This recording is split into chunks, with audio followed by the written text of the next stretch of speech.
मित्रों, सुरक्षा पर कभी,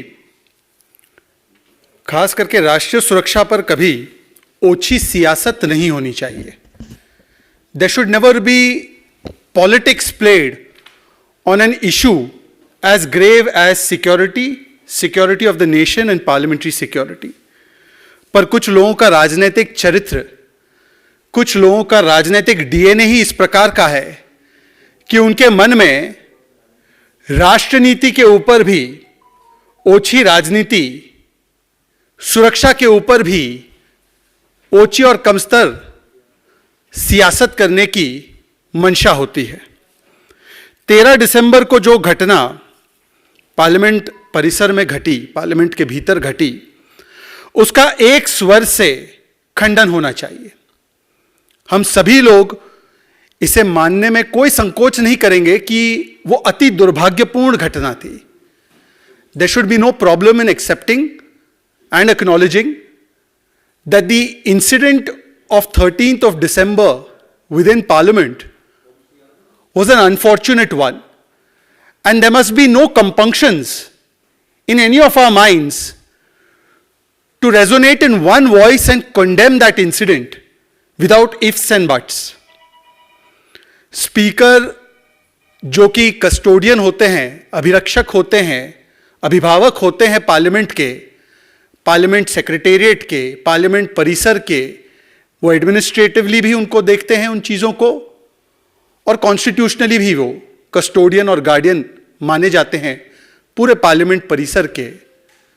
उन्होंने उसी समय पर एक वक्तव्य जारी किया, उसी समय पर उन्होंने उच्च स्तरीय जांच के आदेश दिए, उसी समय पर उन्होंने तमाम जो विपक्ष के नेताओं के जो फ्लोर लीडर्स हैं, पार्टियों के फ्लोर लीडर्स हैं, उनको न्योता दिया कि वो आकर अपने अपने सुझाव रखें, और उसी समय पर कार्रवाइयां शुरू हो गई.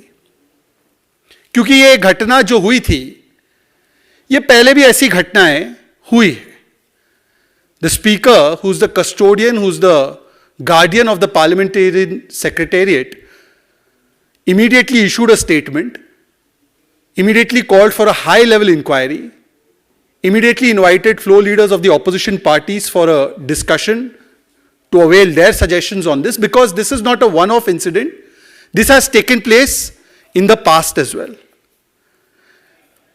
पहले भी इस प्रकार की जब घटनाएं हुई तो ऐसी घटनाओं पर कभी ओछी सियासत नहीं की गई, कभी ऐसी घटनाओं पर राजनीति नहीं की गई. परंतु आज जो वक्तव्य राहुल गांधी का आया है, और मुझे उम्मीद है आप सभी लोगों ने देखा होगा, राहुल गांधी कांग्रेस पार्टी के हमेशा से युवा रहने वाले अपरिपक्व नेता यह कहते हैं कि घटना हुई तो हुई, पर इस घटना का मुख्य कारण जो है वो देश में बेरोजगारी है और देश में महंगाई है, इसलिए इस प्रकार की घटना हुई है. Rahul Gandhi comes out and shamefully justifies what has happened on 13th of December by saying that this kind of incident has taken place because there is unemployment and price rise in the country. Rahul Gandhi ji, आपको हुआ क्या है? किस स्तर पर आप चले गए हैं?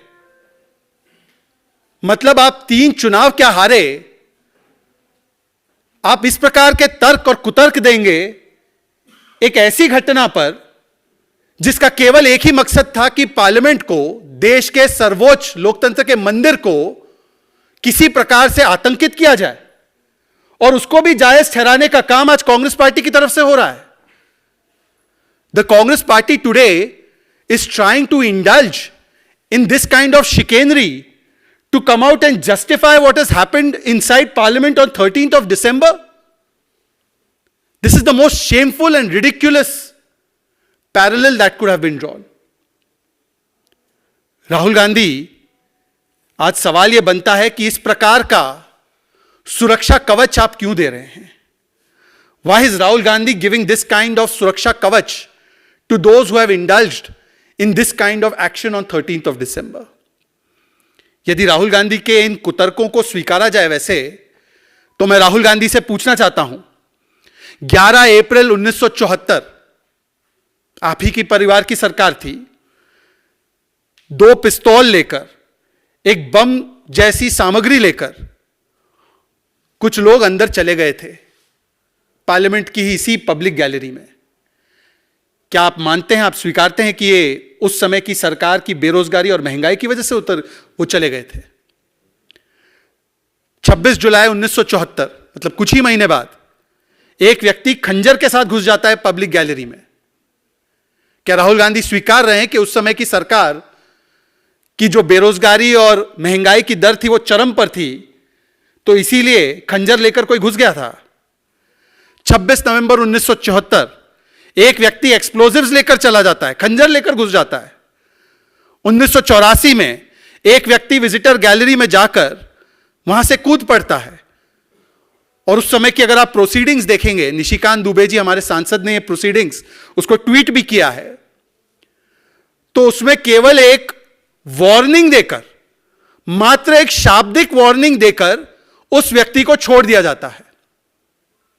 1994, 1994, ये सब उन्हीं की परिवार की सरकारें या उन्हीं के पार्टी के लोगों की सरकारें। 2 लोग पब्लिक गैलरी में हुड़दंग मचाते हैं। ऐसी घटनाओं की फहरिस्त बहुत लंबी है।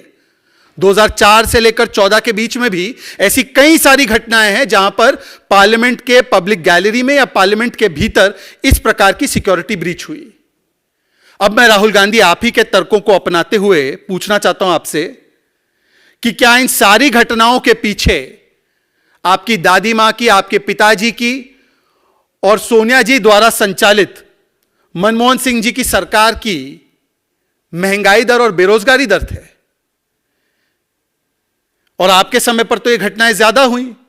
हालांकि मैं इस प्रकार से किसके समय पर कितनी घटनाएं हुई इसमें नहीं जाना चाहता था, परंतु यदि इस प्रकार का कुतर्क दिया जाएगा, if this is the justification which will be given for such kind of action that has taken place on 13th of December, then one must ask that the incidents that took place in 1974 3 times in 1 year, in 1984, in 1994, and between 2004 and 14, is that evidence of the high inflation and high unemployment rates in the country?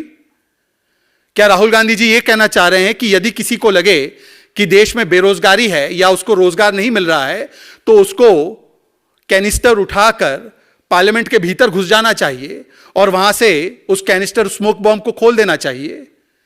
क्या राहुल गांधी इस प्रकार की घटनाओं को बढ़ावा दे रहे हैं? क्या राहुल गांधी प्रोवोक करना चाह रहे हैं? Is Rahul Gandhi now down to inciting people and giving them ideas and suggestions that if you feel aggrieved about a particular political narrative, then you must also take a smoke bomb in your hand or a smoke canister in your hand and enter inside parliament? Is that the suggestion that Rahul Gandhi is giving? क्योंकि ये केवल राहुल गांधी नहीं कह रहे। अगर राहुल गांधी कहते तो चलिए मान लेते कि राहुल गांधी इस प्रकार के बयान देने में वो आगे रहते हैं। इस प्रकार के इमेच्योर, अपरिपक्व बयान राहुल गांधी का पॉलिटिक्स का हॉलमार्क है, यह स्वीकारा जा सकता था। परंतु एक पूरा तंत्र कांग्रेस पार्टी का खड़ा हो जाता है और ऐसे लोगों के कृत्यों को सुरक्षा कवच देता है। अधीर रंजन चौधरी, मेरे पास उनका बयान है, वो तो नेता है कांग्रेस पार्टी के लोकसभा में, वो कहते हैं कि यह बेरोजगारी की वजह से हुआ। संजय राउत इंडी अलायंस के मुख्य प्रवक्ताओं में से एक है, उद्धव सेना के नेता है, वरिष्ठ नेता है। भारत जोड़ो यात्रा में सबसे ज्यादा अलायंस पार्टनर्स में से कोई चला था राहुल गांधी के साथ, तो वही चले थे। वो कहते हैं कि मैं ऐसे लोगों को आतंकित करने वाले लोग नहीं मानता, ये तो भूले भटके हुए युवा है, कोट अनकोट उनका बयान है।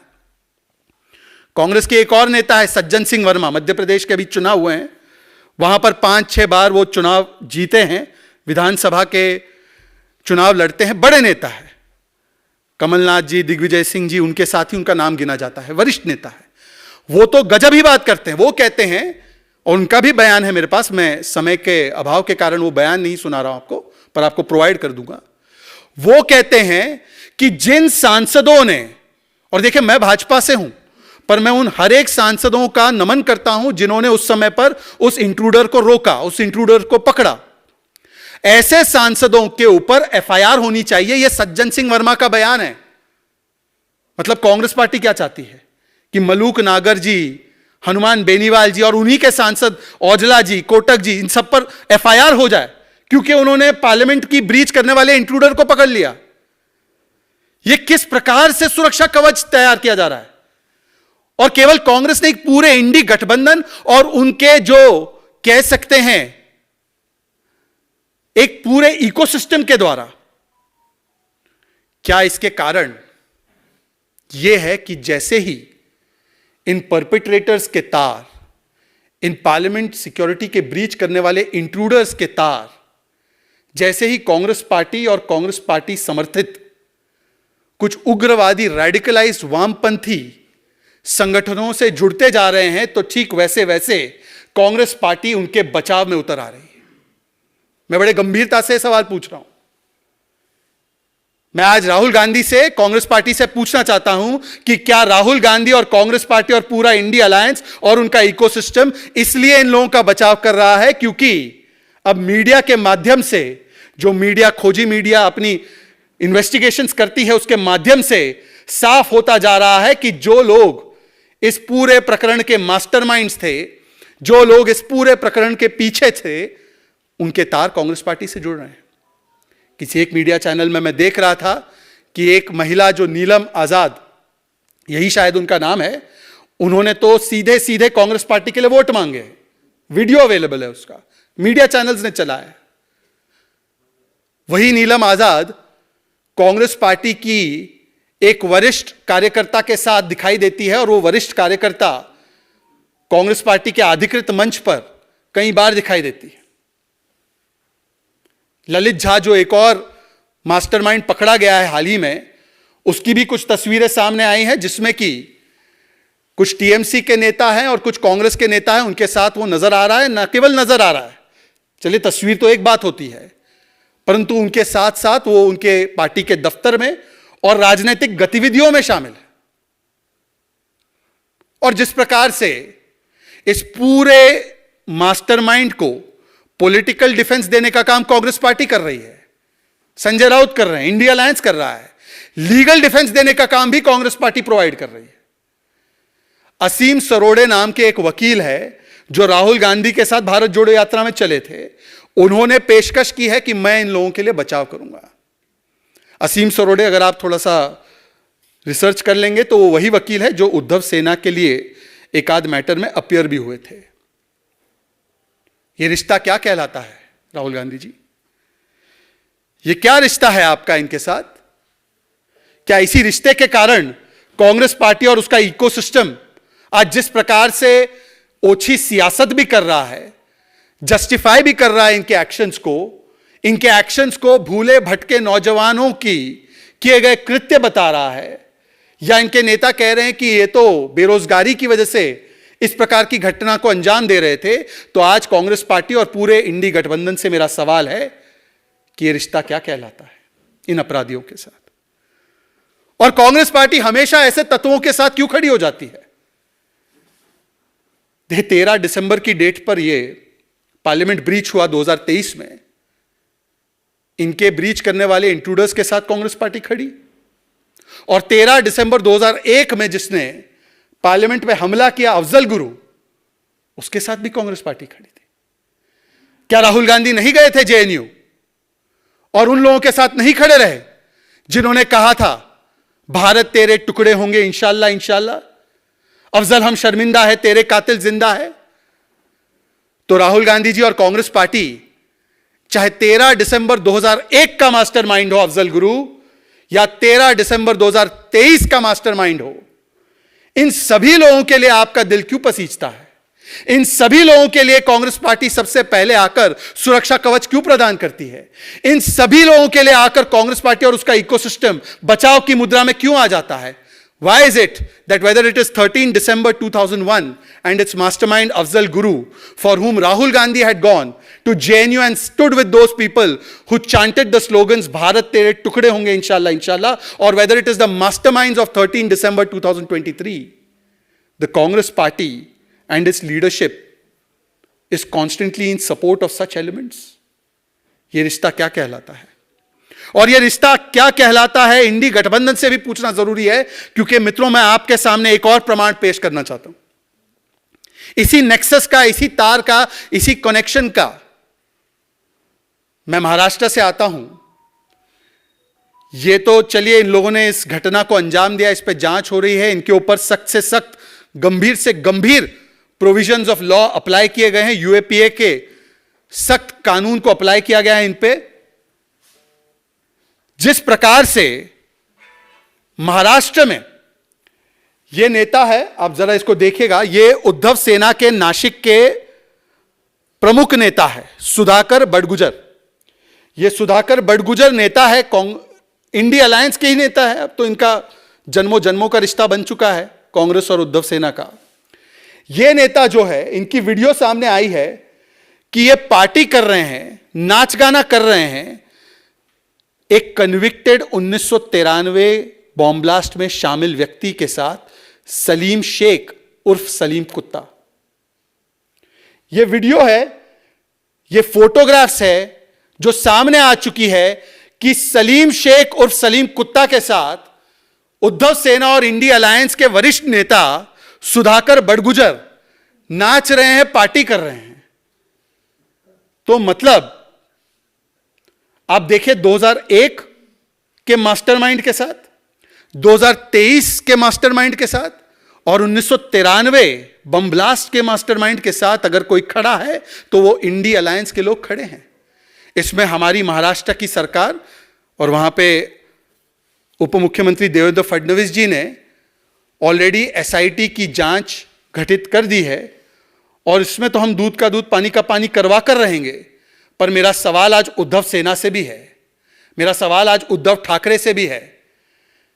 क्या सोच रहे होंगे स्वर्गीय बाला साहेब ठाकरे जी? पार्लियामेंट के भीतर कोई इस प्रकार से घुस जाता है और आपके मुख्य प्रवक्ता नेता संजय राउत उनको भूले भटके नौजवान कहते हैं। आपके नासिक के प्रमुख नेता सलीम शेख के साथ पार्टी करते हैं, उसका स्वागत करते हैं, उसका सत्कार करते हैं और उद्धव ठाकरे जी आप देखते रहते हैं। यह ऐसी कौन सी मजबूरी है वोट बैंक की कि इस प्रकार के तत्वों को भी आप लोग सुरक्षा कवच देते हैं?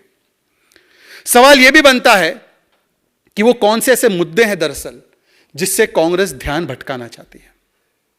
वो कौन से ऐसे विषय है जिस पर कांग्रेस पार्टी चर्चा नहीं चाहती है, इसीलिए इस प्रकार के घटनाक्रम पर भी ओछी सियासत करने पर उतर आई है कांग्रेस। और मैं बड़े जिम्मेदारी से कहना चाहता हूं, आज एक हास्यास्पद घटना घटी है कांग्रेस के दफ्तर में। इन्होंने एक नया कैंपेन शुरू किया है, डोनेशन फॉर देश। आपने सुना होगा, डोनेशन फॉर देश। 60 साल लूट फ्रॉम देश करते करते आज कैंपेन ये चला रहे डोनेशन फ्रॉम देश। मतलब कि 60 वर्षों तक जीप स्कैम से लेकर अगस्ता वेस्टलैंड स्कैम तक, नेशनल हेरल्ड स्कैम तक आपने देश की पाई पाई लूटी, लाखों करोड़ों रुपए का गबन किया, लूट फ्रॉम देश किया और आज आप कैंपेन चला रहे हो डोनेशन फ्रॉम देश। उसी देश से डोनेशन मांग रहे हो जिसको आपने लूटा। अरे मान्यवर, आपको डोनेशन चाहिए तो जरा आप थोड़ी सी नजर झारखंड कांग्रेस तक फैला दीजिए, वहां पर आपको 350 करोड़ रुपए का डोनेशन मिल सकता है। यह मेरा सुझाव है कांग्रेस के आला नेताओं से जिन्होंने प्रेस कॉन्फ्रेंस किया आज इस विषय पर। केसी वेणुगोपाल जी, आप थोड़ी सी नजर दौड़ाइए, आपके ज्यादा दूर नहीं है। एक धीरज साहू नाम का आपका सांसद है और सोचिए एक सांसद के पास यदि 350 करोड़ रुपए मिलते हैं, 6 दिन तक उसकी गिनती चलती है, 4-5 मशीनें गिनती की फूक जाती है, 10-10 कमरे कम पड़ जाते हैं, 80 से ज्यादा कर्मचारियों को 120 घंटा उसकी गिनती करनी पड़ती है और 200 थैलियां लग जाती है उसको समेटने के लिए। तो मान्यवर, आप 52 सांसद है आपके पास, गणित कर लीजिए। देश से काहे मांग रहे हैं? देश तो आपको वोट देने के भी मूड में नहीं है, नोट तो बाद में की बात है। जब देश के लोग 3 राज्य के चुनाव में वोट नहीं दे पा रहे हैं आपको, तो आपको नोट कहां से देंगे? और नोट लेना है तो पहले तो यह समझाइए कि ये नोट जो धीरज साहू के घर से और ठिकानों से बरामद हुए, वो नोट किसके थे? वो भी तो नोट कहीं ना कहीं कांग्रेस पार्टी के ही तो नोट है ना, वही पैसे मंगवा लीजिए। देश पर काहे आप बर्डन डालते हैं? ध्यान इससे भटकाना है। पिछले कुछ दिनों से इसकी चर्चा खत्म हो जाए कि किस प्रकार से अनपैरेलल्ड करप्शन, अप्रत्याशित भ्रष्टाचार करने का काम कांग्रेस पार्टी ने किया है। इस पर कोई सवाल ना पूछा जाए, यह सवाल ना पूछा जाए कि किस प्रकार से कांग्रेस पार्टी इतनी मेहरबान होती है कि जो व्यक्ति एक नहीं दो दो बार लोकसभा चुनाव हारता है। धीरज साहू 2 बार लोकसभा चुनाव हारे। धीरज साहू के कुल मिलाकर 5 भाई हैं। सबसे बड़े वाले भाई को भी कांग्रेस पार्टी ने लोकसभा भेजा। उसके बाद एक और भाई है, उनको भी कांग्रेस पार्टी ने कई चुनाव लड़वा दिए। और धीरज साहू को तो 2 बार लोकसभा हारने पर बार बार राज्यसभा भेजने का काम कांग्रेस पार्टी ने किया। और कांग्रेस पार्टी के जयराम रमेश कहते हैं कि इनके पैसों के बारे में हमें क्यों पूछते हो, हम क्यों इनकी गारंटी ले? अपने सांसदों की गारंटी लेने को तैयार नहीं है। देश के लोगों को ये गारंटी दे रहे हैं। अपने सांसद की गारंटी लीजिए जयराम रमेश जी, सुप्रिया श्रीनेत जी, केसी वेणुगोपाल जी, जरा तो उनकी गारंटी लेने का काम कीजिए। एफिडेविट में मान्यवर ने लिखा था कि मेरी कुल एसेट्स 34 करोड़ है। मान्यवर ने लिखा था मेरी कुल आय, वार्षिक आय 1 करोड़ रुपए है। 1 करोड़ की आय वाले व्यक्ति के पास 350 करोड़ रुपए मिलते हैं, परंतु कांग्रेस पार्टी कहती है हम इनकी गारंटी क्यों ले? और इस पूरे प्रकरण से ध्यान भटकाने के लिए, किसी प्रकार से इन बातों को दबा दिया जाए, इसके लिए कांग्रेस पार्टी एक पूरा का पूरा षड्यंत्र के तहत एक सुनियोजित ढंग से इस पर सियासत करती है, इस घटनाक्रम पर सियासत करती है और एक भी सवाल का जवाब नहीं देती है कि कांग्रेस का पूरा इकोसिस्टम इन लोगों को मासूम बेरोजगार बच्चे बताने पर क्यों उतावला है। वैसे कांग्रेस से यह अपेक्षित भी है। इन्होंने तो अफजल गुरु को हालात का मारा, याकूब मेमन को बेचारा, और क्या क्या आतंकवाद के पैरवी करते हुए 26/11 को ये पाकिस्तान ने नहीं, ये हिंदुओं ने किया था, ये आरएसएस की साजिश थी। इस प्रकार के कुतर्क देने का काम यदि किसी ने किया है तो ये कांग्रेस पार्टी ने ही किया है। इसीलिए आज सवाल कांग्रेस पार्टी है कि ऐसी कौन सी बात छिपाना चाह रहे थे जिसकी वजह से आप इस प्रकार की सियासत पर उतर आए, पार्लियामेंट की सिक्योरिटी को लेकर भी। क्या आप जवाब देंगे कि क्या रिश्ता है आपका इन लोगों के साथ? क्या आप जवाब देंगे कि धीरज साहू से ध्यान भटकाने के लिए इस प्रकार के घटनाक्रम को आप सियासी रंग दे रहे हैं? इस प्रकार के घटनाक्रम करने वाले लोगों को आप सियासी संरक्षण दे रहे हैं? मित्रों, एक और ऐसी घटना है जिससे कांग्रेस पार्टी ध्यान भटकाना चाहती है और वो घटना बेलगावी में हुई, कर्नाटका में। मित्रों, कांग्रेस पार्टी का एक मॉडल बन चुका है। राजस्थान में क्योंकि अभी चुनाव हुए हैं और वहां पर चुनाव खत्म हुए, तो आपको पता है कि मुख्य मुद्दा अगर कोई रहा तो राजस्थान में महिला सुरक्षा, और जिस प्रकार से महिलाओं के साथ 5 वर्षों में अशोक गहलोत की सरकार के तहत महिलाओं के साथ उत्पीड़न हुआ, और खास करके शोषित, वंचित, पीड़ित समाज से आने वाली महिलाएं हो, चाहे वो आदिवासी हो, चाहे वो दलित महिलाएं हो, उनके ऊपर जो घटनाएं घटी, वो घटनाओं को देखकर राजस्थान की सरकार को बाहर का रास्ता दिखा दिया गया। आज वही मॉडल महिला असुरक्षा का, महिला उत्पीड़न का आज कर्नाटका में भी देखने मिल रहा है कि हाई कोर्ट को कहना पड़ रहा है, और मैं कोट कर रहा हूं हाई कोर्ट को, this incident shocks our conscience. यह घटना हमारी अंतरात्मा को झंझोर देती है। ऐसी घटनाक्रम द्रौपदी जी के साथ भी नहीं हुई। द्रौपदी जी के चीरहरण के सामने भी यह घटना और शर्मनाक मालूम होती है। This is more heinous than the incident that has taken place with Draupadi ji. एक महिला जो पीड़ित, शोषित, वंचित समाज से आती है, उसको निर्वस्त्र करके, उसको सेक्सुअली असॉल्ट करके, उसको इलेक्ट्रिक पोल से बांधकर पीट दिया जाता है, और कर्नाटका की सरकार तब तक कुछ नहीं करती जब तक कि विपक्ष के रूप में भारतीय जनता पार्टी और वहां पर हाईकोर्ट संज्ञान नहीं लेता। आज सवाल यह बनता है कि भारतीय जनता पार्टी की वरिष्ठ महिला नेत्रियों की एक फैक्ट फाइंडिंग टीम तो वहां पहुंच गई है। प्रियंका वाड्रा जी, आप कब जाएंगी? When will Priyanka Vadra speak out और speak up about the Belgavi incident that has taken place and has shocked and shamed the entire nation. The High Court has come down heavily on this. The High Court has said that such an incident shames the conscience. The High Court has said that even Draupadi's Chirharan was less heinous than this act. Priyanka Vadra ji, what stops you from tweeting about this and asking Siddaramaiah government any question? आप राजस्थान में भी केवल सियासी पर्यटक और केवल tourist बनकर रणथंबोर गई, किसी पीड़िता के पास नहीं पहुंची। करौली में, भीलवाड़ा में, आज कम से कम इस महिला के पास पहुंचेंगी।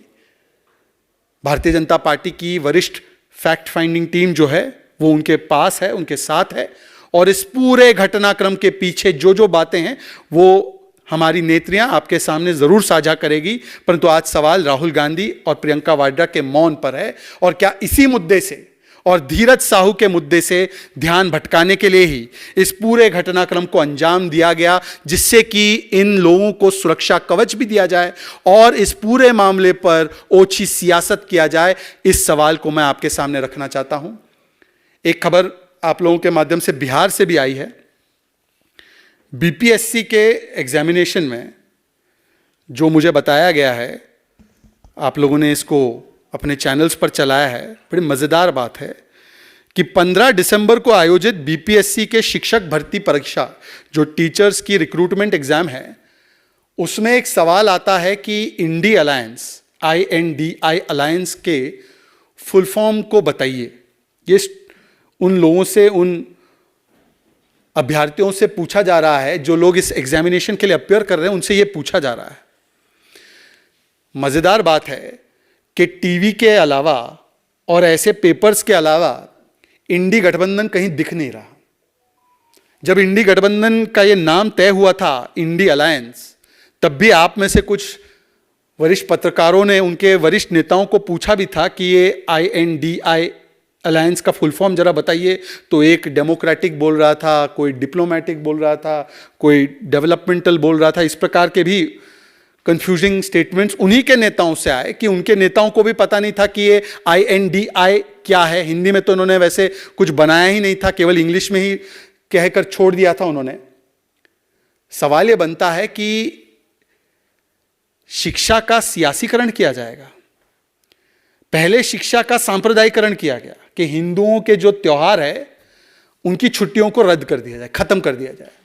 मतलब किस प्रकार से शिक्षा में सांप्रदायिक एलिमेंट लाना, छुट्टियों को भी हिंदू मुस्लिम के चश्मे से देखकर हिंदुओं के पर्वों की छुट्टियां काट देना, और अब सांप्रदायिक एंगल लाते लाते सियासी एंगल भी शिक्षा में। यह बिहार में चल क्या रहा है? ना कानून व्यवस्था ठीक से चल पा रही है नीतीश राज में, और शिक्षा व्यवस्था का भी क्या कहना। मुझे लगता है कि कम से कम अगर इंडी अलायंस को अपना फ्यूचर बनाना है या कुछ करना है, तो इस प्रकार के एग्जामिनेशन में सवाल डालने से बेहतर यह होगा कि यह बता दे कि इंडी अलायंस मिलेगा कब, और मिलेगा तो लोगो आएगा कि नहीं आएगा, और लोगो आए या ना आए तो लोगों के लिए क्या करना है वो नीति निर्धारित करेंगे या नहीं करेंगे। और नीति निर्धारित नहीं कर पा रहे हो तो कम से कम कोई नेता वेता तय कर पाओगे या नहीं कर पाओगे। क्योंकि अगर उत्तर से लेकर दक्षिण तक देखा जाए तो कहीं पर पंजाब में और दिल्ली में आम आदमी पार्टी और कांग्रेस पार्टी लड़ रहे हैं, बंगाल में तृणमूल कांग्रेस और लेफ्ट और कांग्रेस लड़ रही है, उत्तर प्रदेश में समाजवादी पार्टी और कांग्रेस पार्टी एक दूसरे को कभी चिरकुट कभी छुटवैया कहती है, तमिलनाडु की सरकार और कर्नाटका की सरकार है एक ही इंडी गोत्र की सरकार, परंतु एक दूसरे के खिलाफ पानी को लेकर लड़ रही है। उससे और दक्षिण में जाइए तो केरल में, वहां पर लेफ्ट के नेता कहते हैं कि राहुल गांधी वायनाड से ना लड़े, वहां पर कभी पिनराई विजयन जी की बेटी को भ्रष्टाचारी कह लेते हैं कांग्रेस वाले, कभी उनके ऊपर सवाल उठाते हैं सबरीमाला और बाकी चीज़ों पर लेकर, और कभी वहां के नेता पिनराई विजयन कांग्रेस को सांप्रदायिक घोषित कर देते हैं। इस प्रकार का तो इनका अलायंस है, ना मिशन ना vision, only commission, only corruption, only division, only ambition and only disruption. इन मुद्दों के अलावा अगर और भी कोई मुद्दे हैं आपके सामने तो आप सवाल पूछ सकते हैं।